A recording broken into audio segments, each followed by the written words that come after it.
Hasta el momento no se han encontrado evidencias de la supuesta matanza de miembros de taromenanes en el límite de la provincia entre Orellana y Pastaza. Tenemos un informe al respecto, veamos. La noticia de que hubo supuestamente una matanza de indígenas taromenane en la denominada zona de los no contactados es un secreto a voces. Los habitantes de la provincia le dan crédito a las versiones porque saben que selva adentro hay riesgos.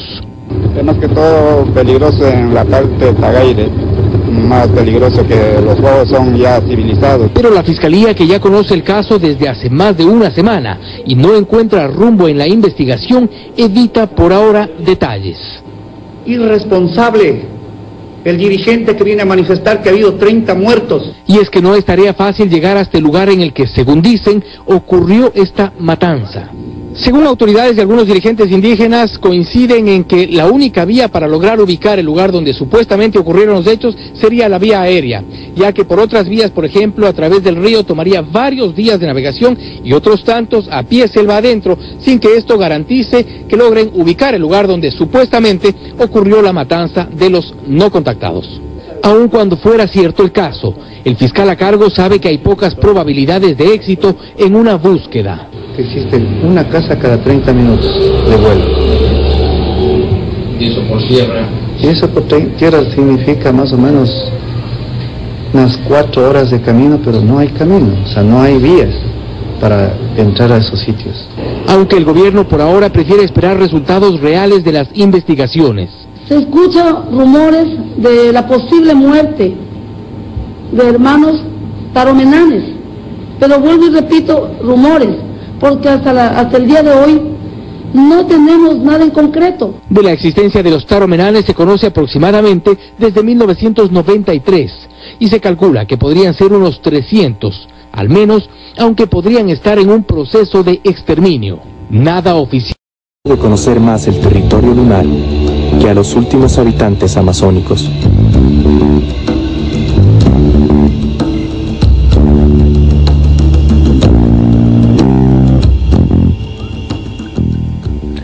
Para conversar sobre este tema y sobre lo que está realmente sucediendo, nos acompaña el cineasta y también un investigador de este tema, Carlos Andrés Vera. Gracias, Carlos Andrés, por estar aquí. Yo quisiera, antes de entrar a analizar la obligación del Estado, lo que se ha hecho con las medidas cautelares, nos cuentes, según tu criterio, qué es lo que ha venido pasando en esa zona a la que la autoridad occidental o mestiza, como se la quiera llamar, no ha podido entrar. Y cuando entra, lamentablemente, no está haciendo bien las cosas. Hola María Josefa, buenos días. Primero quería expresar mi solidaridad con las familias, con los amigos y con los colegas de Fausto Valdivieso y mi voto porque el sicariato se termine en este país. Gracias. Con respecto a tu pregunta, pues bueno, esta es una historia de supervivencia y exterminio ante la indiferencia del Estado y eso es algo que no va a terminar. Ahora yo estaba viendo el reportaje que acaban de pasar y me parece volver a ver el documental que yo filmé hace ya 5 años y es sorprendente ver cómo la historia se vuelve a repetir una y otra vez sin que hayan cambios significativos. Y el hecho de que no hayan cambios significativos lo único que hace es garantizar el exterminio de los pueblos ocultos. La Fiscalía en este momento lo que dice es que no hay evidencias. En el 2003 lo que dijeron cuando encontraron los cuerpos es que los muertos no tenían cédulas. Ahora lo que dicen es que no hay evidencias y es mentira porque hay 2 niñas que han sido secuestradas, ya fueron vacunadas, han sido vistas por autoridades y estoy seguro que hubo una matanza porque es prácticamente imposible que esas niñas hayan sido secuestradas sin violencia. Entonces ahí está la evidencia porque ya han habido rumores en el pasado de que hubo matanzas y han habido ocasiones en que efectivamente no se ha encontrado ninguna evidencia de una matanza y han quedado en rumores, pero esta vez hay 2 niñas secuestradas, una de 3 y una de 7 años, que son del pueblo taromenani, que el Telégrafo, yo espero que por ignorancia y no por cinismo, llamó el otro día rescatadas. Sí. Entonces, 2 niñas secuestradas, rescatadas de lo que llamó clanes enemigos, es decir, estamos distorsionando la historia una vez más, como ocurrió en el 2003 y como ha venido ocurriendo sistemáticamente a vista y paciencia de la sociedad y a vista y paciencia del Estado. ¿Cómo hacer para no distorsionar la historia, para no distorsionar los análisis y tener la posibilidad de decir tal cual cómo las cosas están pasando? ¿Qué sucede allá? ¿Por qué no nos estamos entendiendo? Y sobre todo, ¿por qué el Estado, a través de sus autoridades de control de justicia, como Fiscalía, etcétera, realmente se pone esta nerviosa? Mira, porque su lenguaje corporal es esta de decir no sé qué hacer. Son ignorantes del tema, desconocen el tema y siempre han sido ignorantes y siempre han desconocido el tema. Pues son las autoridades llamadas a poner orden en estos asuntos. Para que la gente entienda un poco, en el Parque Nacional Yasuní vive un grupo de pueblos no contactados. Mucha gente no entiende lo que son pueblos no contactados. Muchos periodistas incluso me han preguntado que cómo hice yo contacto con los pueblos no contactados. Nadie ha contactado de forma pacífica hasta ahora a los pueblos no contactados. Son pueblos que viven ahí hace miles de años, sin ningún conocimiento de que viven en un país, de que tienen derechos, de que son parte de un Estado, etcétera. Simplemente no viven en su territorio sin ninguna relación con esta sociedad, con la sociedad ecuatoriana. Viven en el Parque Nacional Yasuní y muchos creemos, además, o muchos creen que el Parque Nacional Yasuní es un territorio de selva virgen, y no es cierto. En el Parque Nacional Yasuní hay 5 bloques petroleros, de los cuales 4 están en explotación. Toda la parte norte del parque está siendo explotada, la parte sur es zona intangible. Hay extracción ilegal de madera, hay movimientos de narcotráfico y hay actividad turística. Esto significa que estos grupos cada vez han sido más cercados en su territorio por todos estos agentes externos: petróleo, madera ilegal, turismo y narcotráfico. Agentes externos que deben, me imagino yo, de tener un permiso oficial de estar ahí, o bueno, y si no tienen un permiso, tienen este hecho que hacen algunas autoridades, mirar para otro lado, decir no sé, no quiero ver. Mira, ¿cuál de las dos cosas sucede? Mira, te voy a leer el artículo 57, numeral 21 de la Constitución, sobre el tema de los permisos. Dice: los territorios de los pueblos en aislamiento voluntario son de posición ancestral e irreductible e intangible, y en ellos está vedada todo tipo de actividad extractiva. El Estado adoptará medidas para garantizar sus vidas, hacer respetar su autodeterminación y voluntad de permanecer en aislamiento y precautelar la observancia de sus derechos. La violación de estos derechos constituirá delito de etnocidio que será tipificado por la ley. Eso significa que, aquí como dice, ¿no?, los territorios de estos pueblos, en los territorios de estos pueblos está vedado todo tipo de actividad extractiva. Eso significa que ni siquiera debería haber actividad petrolera. La última matanza acaba de ocurrir cerca del bloque 16, es decir, fuera de la zona intangible. Hay una zona sur en el Yasuní en donde supuestamente no puede haber actividad, donde hay actividad ilegal de madera, pero en la zona norte también ha sido reportados la presencia de pueblos no contactados, tanto que esta ocurrió en el bloque 16. Y las que tuvimos conocimiento hace unos años, en el 2009 y 2010, ocurrieron en el campo Armadillo, fuera del Parque Nacional Yasuní, adyacente al Parque Nacional Yasuní.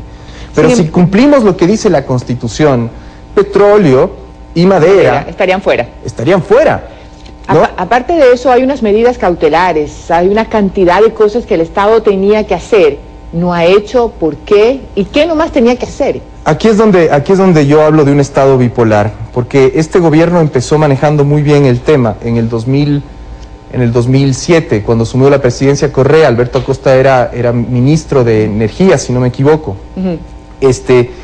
Se reconoció por primera vez la existencia de los pueblos no contactados. El gobierno de Correa fue el primer gobierno en la historia del país que reconoce su existencia de manera oficial, y ese era un gran primer paso.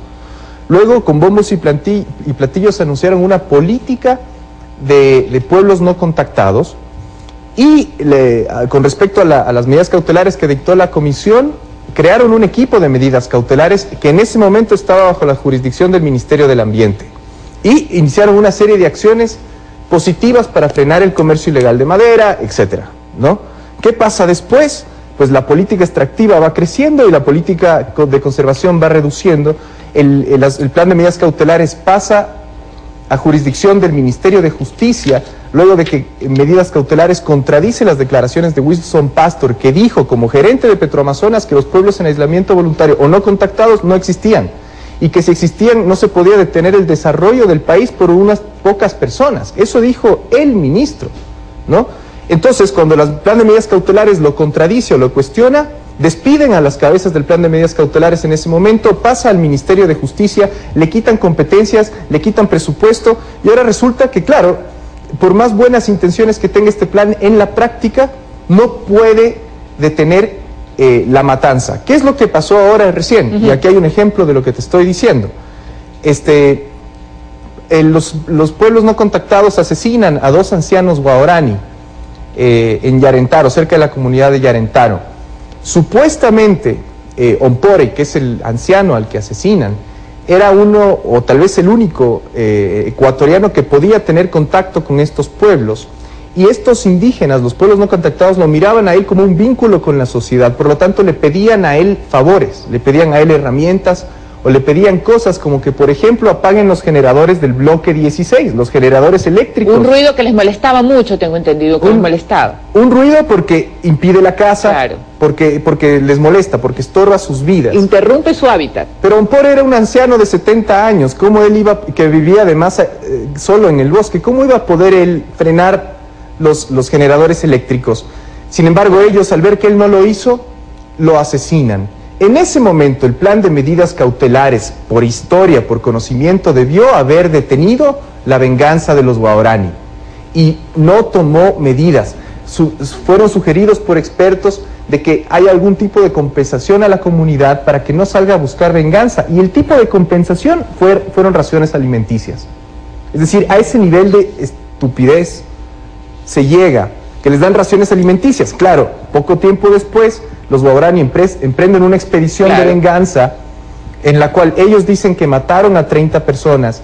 Ya han acontecido situaciones similares en donde dicen que han matado y no hay evidencia, pero esta vez están las niñas. Yo no tengo la menor duda de que hubo una matanza. Y otra vez estamos ante la ignorancia o la complicidad de las autoridades ante el genocidio, porque se lavan las manos como se lavaron en el 2003 y salen con ridiculeces como con la que salió el presidente en la sabatina pasada, diciendo que esto es una guerra entre clanes. O sea, no hay agentes externos que están presionando a estos pueblos. Resulta que esto es entre clanes. Y como en el 2003 nos quieren meter el cuento de que como es guerra ancestral no hay que intervenir.